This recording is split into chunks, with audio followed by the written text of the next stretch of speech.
Salut tout le monde, j'espère que vous allez bien. Aujourd'hui, le vendredi 14 mars 2025, je vous fais une nouvelle vidéo sur les cryptos parce que vous allez voir qu'on a un plan là qui se dessine sur BTC qui est super intéressant. J'ai fait un énorme tweet, je ne sais pas si vous avez vu sur Twitter, mais en donnant le maximum de données que j'avais par rapport au marché traditionnel, par rapport au taux d'intérêt, au niveau de la supply de la liquidité, etc., par rapport à beaucoup de choses, pour vous donner un peu une direction que j'ai sur BTC. Mais on va se faire un peu l'avocat du diable. Je vais vous montrer des indicateurs sur Glassnode super intéressants qui nous montrent plutôt qu'on va avoir une baisse plus prononcée. Et je vais vous montrer après tous les points qui me montrent, moi personnellement, que on peut avoir une reprise haussière qui se fait là d'ici mai avec les taux d'intérêt. Donc une grosse analyse de ce côté-là. Je vais vous montrer aussi que Trump pourrait faire quelque chose qu'il a souvent déjà fait dans le passé, qui pourrait faire revenir en fait les marchés en plus avec moins d'incertitude et du coup avec plus de regain d'intérêt sur les marchés traditionnels et donc sur Bitcoin. Mais voilà, ça va pas être facile. Il y a aussi des indicateurs, des données qui vont plutôt à l'encontre de ça. Donc c'est ce qu'on va aller voir ensemble durant cette vidéo. On perd pas de temps. Déjà, je commence, les gars, avec l'immobilier. Alors, on n'en parle pas souvent, mais enfin, les gars, je commence à cash out dans l'immobilier. Alors, en fait, c'est pas nouveau, ça fait déjà quelques temps, mais en fait, je voulais attendre que mon projet immobilier soit fini pour vous en parler. Mais bon, finalement, vu que tout se casse la gueule et je suis vraiment en train de me raccrocher à ce projet immobilier, en fait, je préfère vous en parler maintenant. En fait, ce que j'explique, c'est que l'une des meilleures choses que j'ai faites durant ce bull run, c'est de me forcer à cash out dans l'immobilier. En fait, dès novembre 2024, j'ai lancé le projet de donc construire 2 villas. Donc, c'est en Asie, pour faire ensuite de la location courte durée et du coup échelonner ce paiement de 2 villas sur 7 mois. Donc les villas sont déjà construites. Alors en fait, je ne vais pas rentrer dans les détails, mais j'explique beaucoup mieux dans le deuxième tweet parce qu'en fait, le premier tweet, il y a plein de gens qui ils pensaient que c'était faux. C'est fou, il y a plein de gens qui m'ont dit ouais, t'as un gros mytho et tout, c'est impossible de faire 12 000 en passif avec 2 villas, etc. Et du coup, j'ai fait un gros tweet pour tout expliquer. Mais en fait, au niveau de l'immobilier, j'avais déjà essayé d'investir en 2021, les gars, au bull run d'avant. Mais ce qui s'était passé, c'est que déjà, c'était sur la fin du bull run que je commençais à vouloir cash out dans l'immobilier. Du coup, j'avais commencé à regarder, mais sauf que les banques, la plupart des banques me refusaient un emprunt bancaire parce qu'en fait, j'étais dans les cryptos et du coup, le levier bancaire m'était un peu interdit parce que je faisais une activité qui était dans les cryptos. Alors ça a sûrement changé parce que c'est en 2021, c'est différent d'aujourd'hui. Et surtout après, il y a eu le bear market de 2022, du coup, j'ai eu beaucoup moins de liquidités et donc j'ai mis un peu l'immobilier de côté. Mais quand je suis allé en Asie en 2022, j'ai pu rencontrer des contacts qui avaient une super opportunité en fait pour investir en immobilier. Et du coup, j'ai pas pu le faire directement en 2022-2023 parce qu'en fait, j'avais mes cryptos toujours de côté et puis je préférais en fait mettre mon argent ma liquidité dans les cryptos que dans de l'immobilier à ce moment-là. Et j'ai plutôt bien fait parce qu'en fait, derrière, les cryptos depuis 2022-2023, ça fait de bons multiples. Mais du coup, ce projet, je l'ai mis de côté et en fait, j'ai attendu que le bull run se lance réellement pour me dire, vas-y, je lance et au moins, je suis sûr que dans les prochains mois, je vais devoir sortir de l'argent, quoi qu'il arrive. Moi, ça me forçait à cash out, quoi, j'aurais pas le choix. Et du coup, ce qui s'est passé en novembre, parce qu'en novembre 2024, vu que le bull run il est parti, du coup, j'ai lancé le premier déposit à ce moment-là. Au moins, en fait, je paye 20% du déposit total du projet. Et derrière, en fait, j'ai 7 mois pour payer le reste. Et si je paye pas durant les 7 mois, et en fait, je perds mon déposit de base de 20%. Et du coup, tous les mois, en fait, je suis obligé de sortir. Et donc, l'avantage de ça, c'est que dès décembre, j'ai dû sortir de l'argent et j'ai dû cash out pour investir dans l'immobilier. Pareil en janvier, pareil en février, pareil en mars. Du coup, c'était trop bien parce qu'au final, en novembre, décembre, janvier, j'ai pu retirer de l'argent des marchés quasi au top. Donc, c'est génial. Là, par contre, c'est vrai que c'est plus compliqué parce que maintenant que les marchés ont bien craché, je dois quand même cash out et du coup vendre des cryptos à perte pour ce paiement-là sur ce projet IMO. Par contre, là où c'est bien faussé, c'est que j'ai mis des liquidités de côté au cas où s'il y avait un problème et ça aussi, du coup, je peux m'en servir pour valider ce paiement. Et du coup, ce que j'explique ici, c'est que j'investis en Asie, pas en Europe. Alors, il y a plusieurs raisons, mais déjà en France, c'est compliqué. Les rendements, c'est pas du tout les mêmes. Vraiment, tu as des rendements qui sont bien moins intéressants, même si tu as moins de risques pour plusieurs raisons, mais tu as quand même toute cette mentalité de tu peux avoir un squatter qui vient chez toi et s'il vient et il veut pas partir, t'es un peu mort, quoi. Ça pour moi c'est juste impensable. Et que ce soit aussi en Europe, j'ai un peu du mal avec l'Europe au niveau de la tournure que c'est en train de prendre, du coup c'est pour ça que je préfère investir du côté de l'Asie. Et là du coup j'investis en Asie dans en fait un endroit assez touristique ou pour faire du coup de la location courte durée. Donc en fait, location courte durée, ça va être sur une semaine, un mois max, et du coup c'est du Airbnb et donc en fait ça paye bien mieux. Par contre c'est plus dur à remplir. Mais en fait là où j'ai investi, en fait les villas sont déjà construites donc elles sont déjà faites. C'est un bon pote à moi qui construit en fait sur place des villas depuis 10 ans et qui a déjà en fait des rendements depuis une dizaine d'années au même endroit sur la même villa et en fait juste il reproduit le même schéma. Et du coup je sais qu'en fait on sait qu'à l'avance que que sur les 10 dernières années, ces villas-là, dans cet endroit-là, elles sont remplies environ à 92% de l'année, ce qui fait un rendement moyen de environ 10-12 000, donc 10 000 si on enlève tous les frais pour que ce soit totalement passif, par mois avec 2 villas. Donc super intéressant parce qu'au final, tu fais 10 000 en passif avec 2 villas par mois, c'est super intéressant. Par contre, c'est vrai que les barrières à l'entrée, ce que j'explique ici, sont vraiment hautes. C'est-à-dire que j'ai pas de levée bancaire, donc ça veut dire qu'il faut que j'achète 2 villas cash, et du coup c'est pour ça que je dois sortir pas mal de crypto pour du coup payer ces villas, et je suis obligé de les acheter dans son entièreté. Donc si ça vaut, je sais pas, 400 000 euros, j'ai dit au pif, et ben je suis obligé d'acheter 400 000 euros de villas. Si ça vaut 1 million, je peux acheter 1 million de villas, et je peux pas prendre 10 000 et faire un levier, je sais pas combien avec la banque. Et l'autre chose qui est dure aussi, c'est la mise en place et la construction de ce genre de projet. C'est-à-dire que moi tout seul, j'aurais jamais pu construire ce genre de villa dans un pays comme ça. C'est trop dur, parce qu'il y a trop de choses à prendre en compte. Il faut parler la langue locale, enfin bref, il y a plein de choses à savoir, et il faut que ce soit fait correctement pour que les villas tiennent le coup avec le temps. Il faut que ce soit au niveau administratif, que ce soit fait correctement pour que tu puisses posséder en fait le terrain avec la villa, et pas que ça n'appartienne plus au bout de quelques années, quoi. Donc tu as pas mal de choses à prendre en compte, et moi j'ai eu de la chance en fait de tomber sur les bonnes personnes pour ça, et du coup de pouvoir avoir cette opportunité là. Et du coup, là, il me reste encore à peu près 40% en fait, du projet immobilier à payer. C'est vrai que là, j'aurais préféré que le marché soit plus haussier pour pouvoir cash out plus haut. Mais si voilà, le marché continue à baisser, j'aurais pas le choix de cash out en perte pour finir à payer ça. Mais au moins, si jamais dans le pire des cas, on part en bear market, j'aurais quand même cette sécurité-là de côté, quoi. Mais bon, c'est tout un autre domaine, là, l'immobilier. Moi, forcément, je suis pas à fond dedans, quoi. Je suis beaucoup plus crypto, et voilà, j'essaie de me diversifier en faisant de l'immobilier. Je fais aussi des actions US, enfin plus des marches traditionnelles comme S&P, Nasdaq, etc., que je mets en DCA chaque mois. Et je pense que c'est important. Après, ça dépend ce qu'on cherche. Mais ouais, le crypto, même si je peux faire beaucoup d'argent dans les crypto, je fais beaucoup d'argent, c'est tellement instable, en fait. C'est-à-dire que tu peux tellement passer d'une année à une autre, où tu fais x10 sur ton capital, tu divises par 10 ton capital, que surtout sur les altcoins, que en fait, tu es tout le temps en instabilité financière. Et du coup, au final, parfois, je préfère avoir moins d'argent, mais être plus stable financièrement, pour que ce soit plus tranquille au niveau enfin, être plus tranquille au niveau mental, quoi. Et pas être à la merci en fait de la fluctuation des cryptos, que ce soit en bear market ou en bull run, et de courir toujours après ça. Après, le truc, c'est que moi, j'ai souvent été full crypto, enfin jusqu'à maintenant, quoi. Là, je me diversifie pas mal dans l'immobilier, mais pendant longtemps, j'ai été full crypto parce que j'avais un profil très risqué, très jeune, où j'étais pas dans l'optique de vouloir énormément avoir une grosse stabilité financière. J'étais plus dans l'optique de faire beaucoup d'argent rapidement, en fait, parce que j'avais ce profil de risque, d'être jeune. Voilà, je préfère risquer plus pour gagner plus. Mais maintenant, plus je grandis, plus je commence voilà, à avoir des responsabilités, enfin des choses qui arrivent dans ma vie, plus je vais vouloir chercher cette stabilité-là. Et en fait, il faut vraiment vous faire votre travail de l'autre côté, de où est-ce que vous en êtes dans votre vie, par rapport à l'âge que vous avez, par rapport à la responsabilité que vous avez, par rapport voilà, aux gens qui vous entourent, etc. Qu'est-ce que vous voulez aller chercher? Et ça, en fait, ça change beaucoup de choses par rapport à votre plan d'investissement. Allez, je continue, on revient sur les cryptos, et ça, on a une baleine, les gars. Alors, comme la dernière fois, rappelez-vous, la dernière fois qu'on a eu la news de Trump, on a eu un mec qui est venu poser un énorme long sur BTC ETH, et ensuite qui les a coupés, donc pour faire du délit d'initié. Et là, du coup, on a eu la même chose, on a une baleine qui est venu ouvrir une position sur ETH, une valeur de 270 millions de dollars sur les paires liquides. La dernière fois, c'était 200 millions, donc encore plus. Et donc là, on s'est tous dit, oh, il y aura une news qui va tomber, le mec, il est rentré parce qu'il y aura un truc à sortir comme la dernière fois. Et en fait, pas du tout. C'est un mec qui avait trouvé une faille dans Hyperliquid. Et t'as Hyperliquid derrière qui ont dit qu'il n'y avait pas de souci. Enfin, ils ont quand même perdu 4 millions de leur je sais pas comment on peut appeler ça, mais en fait, leur réserve stratégique là, de 60 millions. En fait, ils ont une réserve stratégique de 60 millions, et ça n'a jamais été touché. Et là, en fait, tu as cette trésor-là, il allait piocher dans cette réserve 4 millions d'euros. Alors, comment ça s'est fait? Alors, c'est un peu complexe, je vous laisserai regarder, mais en gros, le mec, il a fait une manip par rapport à son collatéral, par rapport à son margin, pour pouvoir baiser un peu Hyperliquid. Mais du coup, ça a fait pas mal de bruit. Il y a le hype qui a perdu de la valeur directement dans la foulée, parce qu'en fait, les gens, ils ont commencé à se dire, oh, le système derrière est pas bon.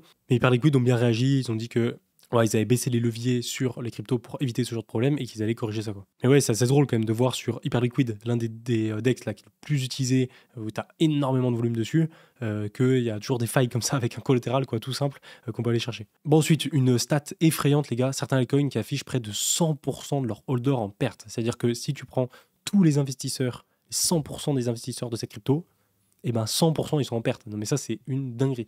AXS par exemple, Axie Infinity, qui était ultra hype en 2021, vous voyez, aujourd'hui 100% des holders en perte. Matic, moi j'en fais partie, pareil, 100%, 99% des holders en perte. Pareil pour Wallcoin, Optimist, Aero, Ton, et on parle pas de petites cryptos, vous voyez, par exemple Ton, Aero, même Matic ou AXS, c'était quand même des grosses cryptos, déjà à leur pic de prime qui sont en 2021, et et même avant. Mais c'est vrai que là, pour ce bull run, c'est ouf. Les cryptos, les claques qu'elles sont prises, même par exemple à Matic, qui était très solide en 2021, bah pour ce bull run là en 2025, pour l'instant, il a rien fait du tout. Et on a 99% des holders qui sont perdants. Ça, c'est vraiment choquant comme stat. Bon, cependant, on a quand même quelques cryptos. Oui, là, on a MLC qui a été listé, qui a annoncé 2 listings aujourd'hui, Bitpanda et Gate, ce qui a fait que leur crypto continue à s'apprécier. Et MLC, je sais pas comment ils font, mais leur token, c'est l'un des tokens qui a moins le prix cher pour l'instant au niveau du bull run. Il a réussi à garder un niveau de range, un niveau d'équilibre assez haut, qui est assez impressionnant. Alors peut-être c'est parce qu'ils vont en dehors des cryptos et en fait ils vont chercher une application, leur application là, de jeu qui est utilisée par beaucoup plus de monde que les gens de la crypto, et du coup ça maintient ce token là, mais c'est vrai qu'ils ont un bon maintien de leur token, et pour l'instant il n'y en a pas beaucoup qui arrivent à faire ça, quoi. Si on regardait la majorité des cryptos, enfin des altcoins, pour l'instant ils sont pris des claques mais énormes, même depuis leur top là qu'on a eu récemment il y a quelques mois. Bon, ensuite on a eu aussi ZoomX, tiens, qui ont fait un partenariat les gars avec la F1. Ça me fait halluciner quand j'ai vu ça. C'est vraiment le compte de la F1 qui ont genre 1,7 million d'abonnés. Partenariat du coup avec la F1 de la part de ZoomX, donc trop cool. Et du coup pour l'occasion ils font gagner $500. Donc vous pouvez liker le tweet, ça prend 2 secondes. Vous allez sur mon Twitter, vous défilez, hop, et vous voyez, vous l'avez ici. Vous avez juste à boum liker, ça prend deux petits clics. Et du coup vous pouvez participer au giveaway pour avoir $500. Et ensuite derrière on demandera au gagnant de donner son UID ZoomX pour lui envoyer les fonds. Donc n'hésitez pas à y participer. Ensuite, on passe sur le moment intéressant. Je vais vous passer un peu toutes les données que j'ai par rapport à Bitcoin, par rapport, là on va faire un peu l'avocat du diable, par rapport aux données plutôt négatifs qui vont pas forcément dans le sens des cryptos, enfin d'une reprise haussière des cryptos. Et après, je vais vous montrer toutes les données aussi qui vont dans le sens d'une reprise haussière des cryptos. Au moins, on pourrait vous faire votre avis par rapport aux deux sons de cloche qu'on a, que ce soit du côté des données pas forcément optimistes et le côté des données qui sont plutôt optimistes. Alors déjà, on commence par la série des net flow qui est négatif. Alors ça, c'est hyper intéressant comme stat. C'est au niveau des ETF. Alors les ETF sur Bitcoin et même Ethereum, ça a été des ETF qui ont été achetés, enfin il y a eu un afflux de liquidités sur ces ETF qui a été énorme. Je crois qu'en termes de record, en fait, ça fait partie des ETF qui ont eu le plus d'entrées de capitaux. Et on voit juste par exemple avec l'or, je crois que Bitcoin, en l'espace de quelques mois, les entrées qu'il y a eu sur les ETF en l'espace de quelques mois sur Bitcoin, c'est l'équivalent de ce qu'on a eu sur le gold sur plusieurs années ou dizaines d'années, quoi. C'est vraiment hallucinant. Du coup, qui dit énorme afflux de liquidités sur les ETF Bitcoin et Ethereum, et ben quand il y a des profits, en fait les gros portefeuilles, les gros institutionnels, les gros whales qui rentrent sur ces ETF là, prennent des profits aussi. Et ils n'ont pas le même horizon d'investissement, ils n'ont pas la même perspective d'investissement que la plupart des retails comme nous sur le marché des cryptos. Ça veut dire que eux, ils sont plutôt dans l'optique de se dire, vas-y, moi je prends mon 20%, je prends mon 50%, je prends mon 80%, 100% de gains et ça me va. Alors que nous, dans les cryptos, on va plutôt aller chercher du 200, 300, 400, 500% en essayant de rentrer plutôt au bear market, sortir au bull run.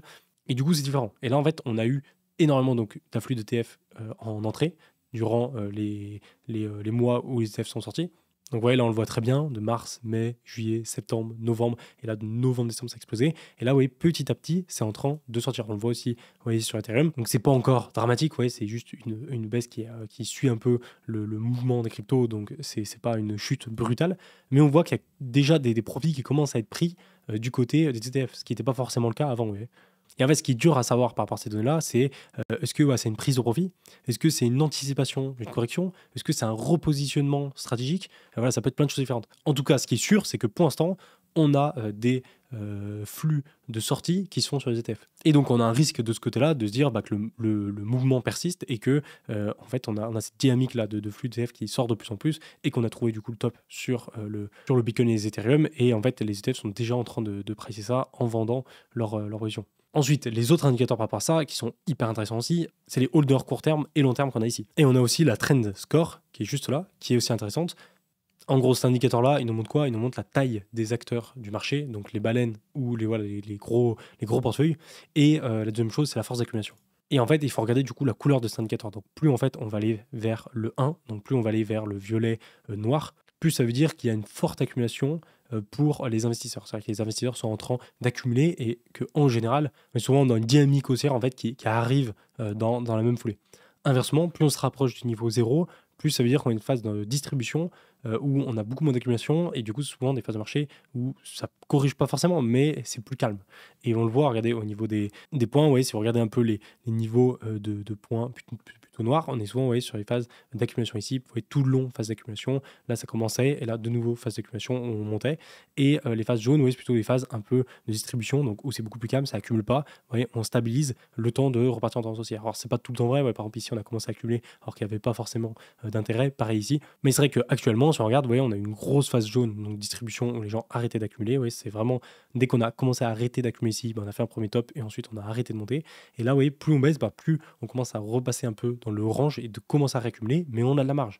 Et en fait, le problème avec cet indicateur-là, enfin le problème, le data qui nous dit cet indicateur-là, c'est qu'on peut avoir encore beaucoup de temps avant qu'on ait une accumulation de capitaux de la part des gros portefeuilles qui arrivent. Et en fait, de la même façon que par exemple on est dans le jaune ici ou même dans le jaune ici, voyez, on peut avoir plusieurs mois avant qu'on ait de nouveau une accumulation qui revient.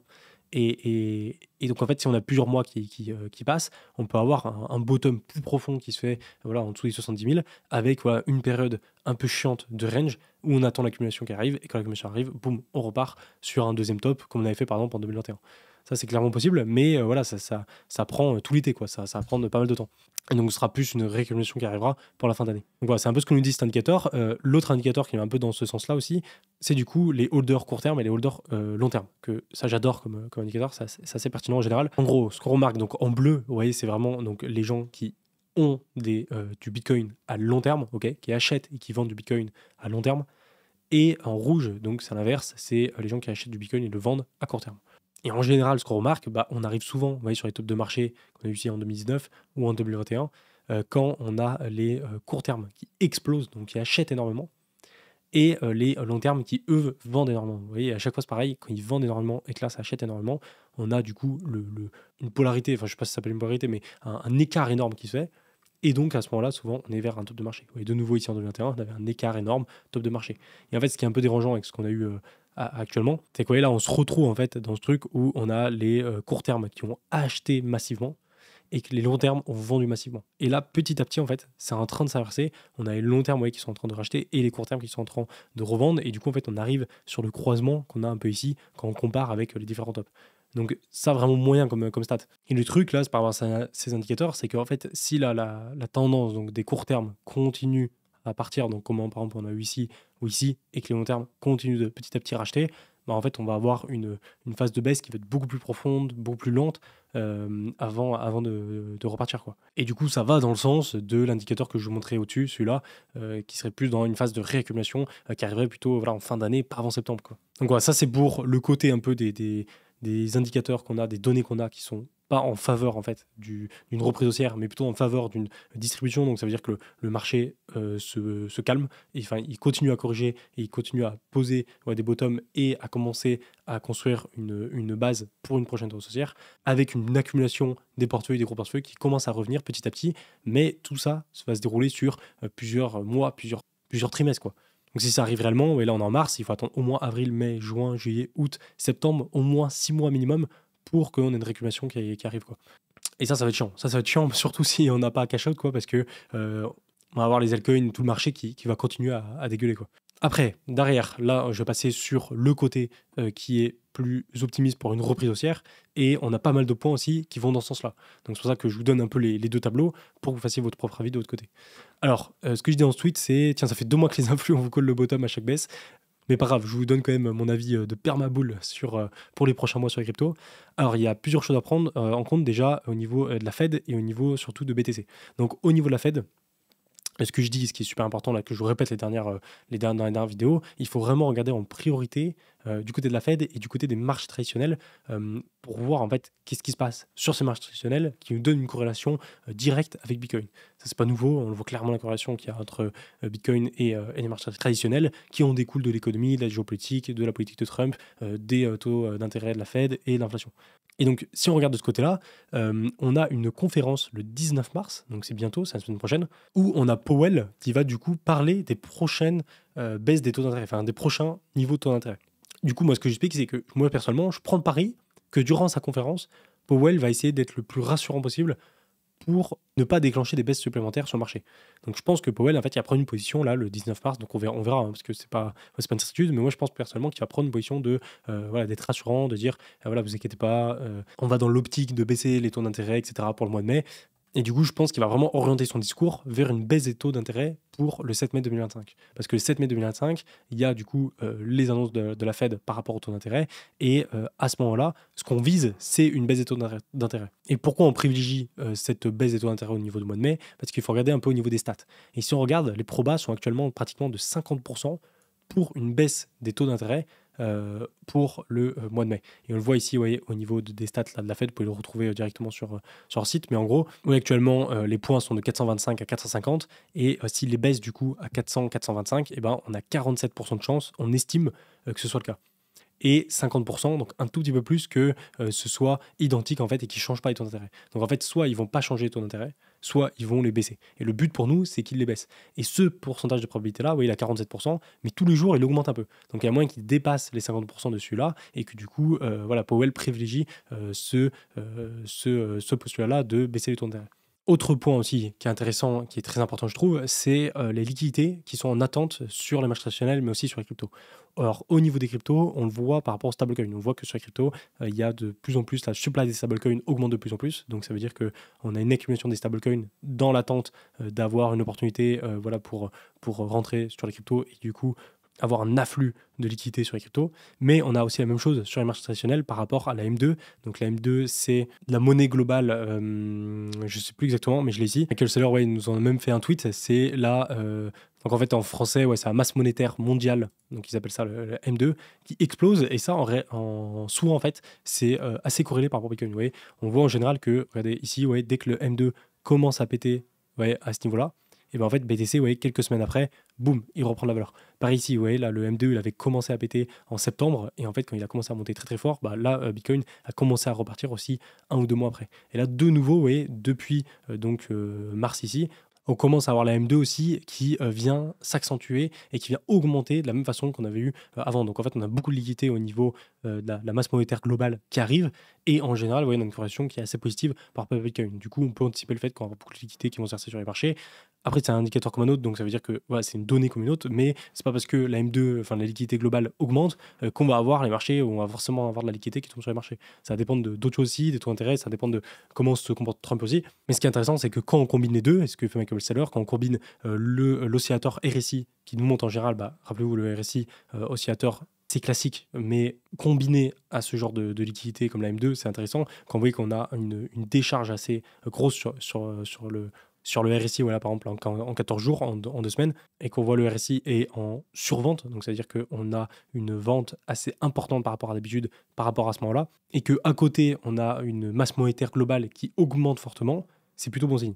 Donc on a ça, et l'autre chose aussi qui est positif, c'est le dollar qui est en baisse. Et ça c'est très très bien. Vous voyez, le dollar, on le voit ici, qui pour l'instant en chute à court moyen terme, là, sur quelques jours, quelques semaines. Et lui, il faut absolument qu'il continue sa tendance baissière. Parce que s'il continue sa tendance baissière, on voit que à chaque fois qu'on a eu un bull run sur les cryptos, regardez par exemple en 2021, en 2017, à chaque fois qu'on a eu un bull run sur les cryptos, le dollar, lui, chutait. Et en fait, on a une corrélation aussi par rapport au dollar et au Bitcoin qui est assez impressionnante, où il faut que le dollar baisse pour que le Bitcoin prenne de la valeur. À l'inverse. Et là, pour l'instant, bah, le dollar, il prend plutôt la direction de la baisse, malgré que Bitcoin, pour l'instant, ne remonte pas, parce qu'il n'y a pas les marchés traditionnels aussi avec lui. Et en fait, c'est compliqué, parce que Bitcoin, pour qu'il aille aussi dans le sens du bull run, il faut que les marchés traditionnels soient pas trop dégueux, il ne faut pas qu'ils dévissent comme ils sont en train de le faire actuellement. Il faut que le dollar aussi chute, il faut que les taux d'intérêt soient en faveur, il faut que la géopolitique soit bonne. Il y a beaucoup de choses à prendre en compte. Et du côté de BTC, à court terme, c'est intéressant parce que la correction qu'on est en train de faire, elle est pile sur moins 30%. Et moins 30%, si on regarde un peu les corrections qu'on a en bull run, c'est à peu près les zones d'amplitude, enfin c'est les amplitudes de correction qu'on a en général en marché haussier. C'est-à-dire que par exemple en 2017-2021, on avait des amplitudes de moins 20 jusqu'à moins 40% en général de correction quand on était en marché haussier. Et donc là, c'est un peu ce qu'on est en train de vivre actuellement, d'avoir une correction de moins 30% pour faire du coup une correction de marché haussier. Autre chose qui est intéressant, c'est l'énorme mur d'achat qu'on a à 70 000 $, qui est assez balèze, vous voyez, ça je vous montrerai après, mais au niveau des ordres d'achat, on a beaucoup d'ordres d'achat entre les 75 000 et 70 000, et du coup on a pas mal de pression acheteuse qui va être mise à ce moment-là, parce qu'on a beaucoup d'ordres qui sont achetés, ça, j'en ai déjà parlé. Et aussi, on a une confluence d'indicateurs weekly au niveau des 75 000, 70 000, où, rappelez-vous, sur ce niveau-là des 75 000, on a le ruban de moyenne mobile là en weekly qui vient à ce niveau-là, et en fait, les Bitcoin peuvent venir s'appuyer sur ce niveau-là. On a aussi les volumes profile qui sont assez impressionnants, assez importants à ce niveau-là aussi par rapport aux anciens niveaux. Donc on a pas mal de choses qui viennent coïncider. On a aussi les gaps CME qui ont tous été comblés. Rappelez-vous, la dernière fois, je vous parlais du gap des 78 000 qui ne pouvait pas être comblé par rapport au fait qu'on pouvait faire un piège pour faire croire aux gens. Rappelez-vous que on vient pas combler, enfin on fait croire aux gens qu'on vient combler les 78 alors qu'on n'y va pas. Bon, finalement, on est venu le combler directement après. Mais du coup, tous les CME, tous les gaps CME sont comblés, donc on n'a pas forcément de gap à aller chercher plus bas par rapport au CME. Et aussi, on a une beacon dominance qui est très très haute, c'est-à-dire qu'on a une beacon dominance qui a 62% pour l'instant. Donc 62%, ça veut dire que 62% du marché global des cryptos est détenu par Bitcoin. Et le reste, c'est des altcoins. Et en fait, en général, à chaque top de marché qu'on a fait en bull run, c'était toujours l'inverse, c'est-à-dire qu'on avait toujours une Bitcoin dominance qui était très basse. C'est-à-dire que quand on a eu par exemple le top de 2017 ou le top de 2021, vous pouvez regarder, la Bitcoin dominance était plutôt vers les 35-40%. Elle n'était pas à 60%, elle était beaucoup plus basse parce qu'en fait, on a vu du coup la liquidité qui s'était versée sur les altcoins.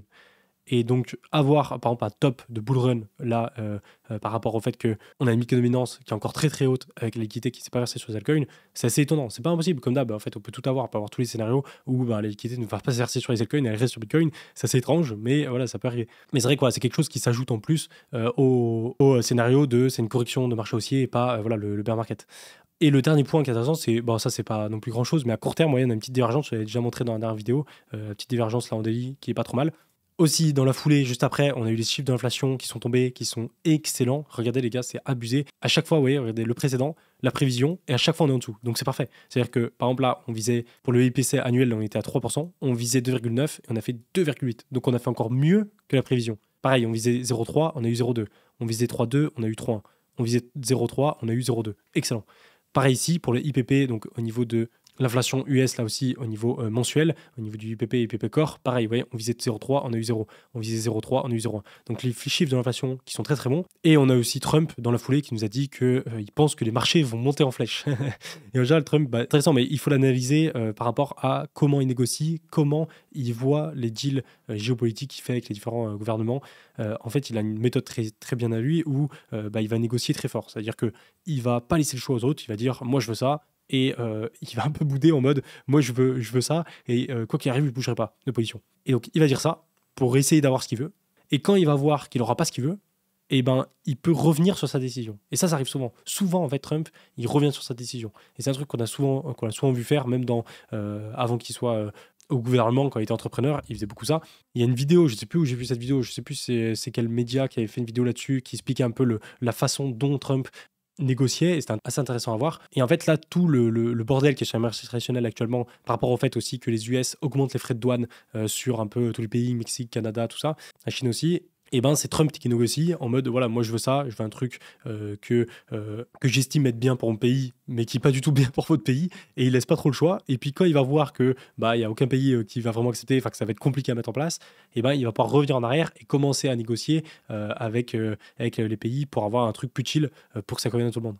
Et à ce moment-là, logiquement, les marchés vont se détendre et vont se dire bon, ça va, c'est pas aussi dramatique qu'on se pensait, et du coup, on va avoir moins d'incertitudes et ça devrait mieux aller. Donc, ça, c'est un peu l'optique pour Trump, même si on sait jamais qu'est-ce qui va se passer, quelle décision il va prendre. Mais moi, je pars plutôt de ce postulat-là. Et du coup, dans la foulée, j'ai décidé de mettre un long sur BTC. Alors, c'est assez risqué, c'est pour ça que j'ai pas mis énormément de capitaux. J'essaie de faire une entrée à 82 000 $ et même de moyenner mon entrée un peu plus basse vers les 80 000, avec du coup mon niveau de liquidation en dessous des 70 000 pour prendre large, et mon niveau de TP. Je pense que je prends un premier TP si on revient en haut du range vers les 110 000, et un deuxième beaucoup plus haut à 120 000 pour aller chercher un risque ratio de 3 voire 4. Ça dépend où je TP. Moi, c'est plutôt un gros swing. Je mets pas énormément de capital, pas énormément de liquidité parce que c'est assez risqué et j'ai pas envie de prendre trop de risques là-dessus, surtout que j'ai des projets immobiliers à côté à payer aussi. Du coup, le but de ce trade, c'est vraiment jouer en fait la reprise haussière du marché haussier, et du coup jouer pas le bear market, mais jouer la correction dans un marché haussier. Et en fait, là, c'est intéressant parce que les deux sons de cloche sont valables. C'est-à-dire que ce que je vous ai montré avant au niveau des données, au niveau des holders court terme et des holders long terme, et aussi par rapport à l'accumulation et la distribution qu'on a sur les cryptos, et aussi par rapport aux ETF, on peut anticiper le fait que on a fini bull run par rapport à Bitcoin, hein, et que on part en bear market finalement, on part en marché baissier. Mais c'est vrai, quand on regarde les autres données de l'autre côté que je vous ai montré dans le tweet avant, elles sont quand même plus nombreuses. Si on regarde un peu ce que peut nous faire Trump, ce que peut nous faire là aussi la Fed avec les taux d'intérêt, l'inflation qui est bonne, la liquidité de la M2, la masse monétaire globale qui arrive, qui est assez énorme, les points qu'on a sur BTC au niveau des gaps, au niveau de la Bitcoin dominance qui est encore très haut, on n'a pas eu de bull run sur les altcoins pour l'instant. On a tout ça qui, moi, quand je mélange les deux, ça me fait plus pencher du côté de on est dans une correction d'un marché haussier et pas dans un bear market. Après, comme d'hab, voilà, je pourrais changer d'avis suivant comment ça évolue au niveau des données qu'on a. Moi, du coup, pour vous montrer mon trade, alors là, je l'ai mis sur Femex. Je sais pas si les gars vous vous souvenez de Femex, ça fait super longtemps que je n'avais pas parlé, mais enfin, je l'avais pas utilisé. Ça fait depuis 2021. 2021, j'ai utilisé pas mal de Femex. J'ai même fait un tuto sur Femex, je m'en souviens, en 2020, il y a 5 ans.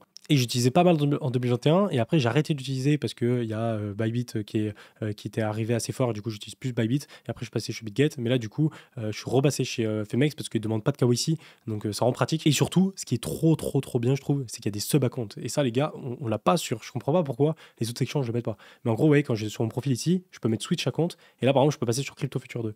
Et en fait, automatiquement, ça me passe sur un autre compte. Vous voyez, et là pour l'instant, j'ai pas d'argent sur ce compte-là, mais je peux passer sur un autre compte où je peux mettre un autre trade. Et du coup, en fait, si je veux mettre 2 trades sur BTC, avant par exemple, j'étais obligé, si je sais pas, j'ai un compte BitGet, je suis obligé d'avoir 2 comptes BitGet pour mettre mes 2 trades sur BTC en même temps. Alors que là, je peux me créer autant de comptes que je veux, je peux monter mon nombre d'accounts et poser, si je veux, 10 trades sur BTC. Et ça, c'est trop pratique parce que moi, j'aime bien mettre, par exemple, je peux long et short BTC en même temps. C'est-à-dire que je peux mettre un long, comme je fais actuellement sur BTC, sur plusieurs semaines pour jouer un gros swing. Et pendant ce moment-là, en fait, il y aura des petites corrections à court terme sur quelques heures que je veux shorter. Donc voilà, ça c'est pratique. Et vu qu'en plus, je peux me créer un compte juste avec un mail et j'ai pas besoin de KYC, ça aussi, c'est plutôt cool. Du coup, par rapport à mon trade, vous voyez, j'ai pas mis dans la position que je vous expliquais, j'ai mis 7000 de margin. Du coup, en levier x8 pour aller voir ma liquidation qui est vers les 72 000. Mais du coup, avec les autres ordres que j'ai mis, ça va descendre à 70 000, en dessous des 70 000. Et j'ai une position finale qui est de 0,6 BTC. C'est pas énorme parce que rappelez-vous que j'étais monté à plus de 10 BTC de position des moments, donc avec 10 fois, 20 fois plus de position quand on était au mois de novembre-décembre. Mais c'est vrai qu'actuellement, le risque est quand même assez élevé. Du coup, c'est pour ça que je veux pas aller chercher trop de capital, trop de liquidité sur ce trade-là. Et mon but aussi, c'est de jouer un peu la divergence qu'on a là sur BTC, qui est toujours bonne, vous voyez, au niveau du récit, de jouer cette divergence-là et éventuellement prendre déjà, en fait, je vais prendre des TP, donc comme j'expliquais, tout en haut vers ETH, si on reprend en fait la dynamique haussière avec un deuxième top, mais prendre des TP déjà juste sur jouer la divergence avec un retour à 90 000, ça peut être intéressant. Quoi, je vais voir, je tiendrai au courant de ce que je fais par rapport à ce trade. Si Femex vous intéresse, comme j'ai fait pour faire des sub-accounts, franchement, c'est assez utile. Je vous conseille de tester. Je vous mettrai le lien en description. On passe ensuite sur les murs d'achat. Regardez ça, on a toujours autant de murs d'achat, les gars, sur le niveau des 77, 75 ici jusqu'à 70 000. Ouais, c'est toujours pareil, on a énormément d'achats qui sont positionnés. Donc en fait, c'est la même chose que la dernière fois. Ouais, si on a le cours qui vient s'appuyer dedans, on va avoir pas mal de force acheteuse et donc au bout d'un moment, un mouvement qui s'inverse. Et du coup, pour passer ce cluster-là des 70 000 là, jusqu'aux 70 000 et avoir une pression vendeuse très forte. Donc il faudrait qu'on ait un marché national qui dégueule fort, qui corrige très fort pour qu'on ait une corrélation très forte qui fait que BTC chute très fort et absorbe en fait tous ces murs d'achat. Si on n'a pas ça, je vois pas comment le BTC pourrait partir tout seul, aller absorber ce mur d'achat. Par contre, au niveau de la hausse, pareil, vous voyez, on a beaucoup de murs de vente, on a surtout 2 gros qui sont ici et qui sont très balèzes. Alors le premier à 87 000, ça va, oui, 300 BTC, mais le deuxième, 740 BTC à 88 000 $, c'est énorme. Mais ça, je pense que c'est du spoofing. Donc je rappelle, le spoofing, c'est qu'en gros, ouais, le cours monte et en fait, quand il se rapproche de l'ordre, l'orbe, bouffe, il disparaît, il s'enlève, parce qu'en fait, c'est pour faire croire qu'il y a un ordre, alors qu'en fait, il n'y en a pas. Et ça, c'est le spoofing. C'est plutôt malin, mais c'est vrai qu'un ordre aussi gros sur une zone comme ça, qui n'est pas forcément importante, en général, c'est assez souvent du spoofing. Donc on verra, mais moi, je prends le pari que c'est un faux ordre. Ensuite, sur BTC, tiens, rapidement, en daily. Oui, du coup, on a toujours la divergence que j'expliquais ici. Donc, l'autre jour, quand je l'ai montré en vidéo, on l'avait pas encore commencé. Ouais, on peut la mettre ici, mais là, du coup, hop, on l'a vraiment. On commence à valider à ce niveau-là. Et en fait, là, pour valider la divergence, il faut commencer à break. Alors, en fait, il y a différents moyens d'entrer sur une divergence. Moi, personnellement, en général, je rentre assez tôt. Voilà, par exemple, là, je suis déjà rentré en longue. Alors, c'est pas forcément par divergence, mais par rapport à tout ce que j'expliquais avant sur mon gros tweet. Mais si vous voulez être sûr, en fait, on peut attendre le niveau des 90 000 pour qu'on ait la cassure, de la divergence qui se fait ici, pour ensuite jouer ce mouvement qui revient en général ici. Mais voilà, comme d'hab, suivant les circonstances, faut adapter. Et moi, en fait, je préfère rentrer sur le début du mouvement qu'on a là que de rentrer à ce niveau-là. Et on voit un peu le mouvement que ça fait, par exemple, qu'on avait eu ici aussi, quand en fait on a le mouvement, le premier, le deuxième, on vient rebondir un peu, on vient corriger et souvent, boum, ça pète.